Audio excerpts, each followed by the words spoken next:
Bizian lantzean esaten zuen esaldi zetorren. Lehen itsasoa arrainaz betea zegoen, orain urez betea.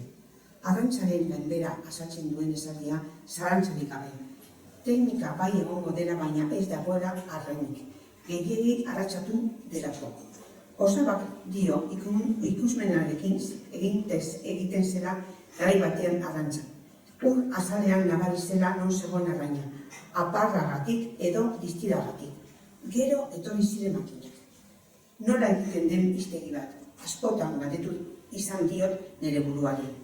Zintan argi eta garbi ikusten den zein den teknika. Barrutiak irakasleak hitz bat esaten dio, gaztelaniaz gehienetan, eta Osabak herriko euskerara ekatzen du.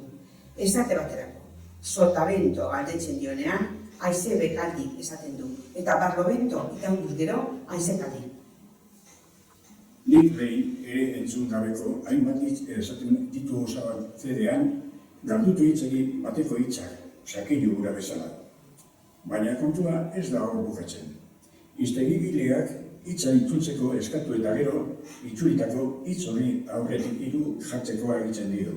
Adibidez, bela, nola den galdetuta, Osabak beli erantzungo du. Eta hiru aurreri jarrita, hiru bela. Horrela, makina bat etxekin eta barrutiak biento norte itzultzeko eskatzen dioenean, Osabak haize franko esango dio. Baina gero, hasten dira komediak. Nola esango zenuke hiru haize? Gaztetzen dio barrutiak.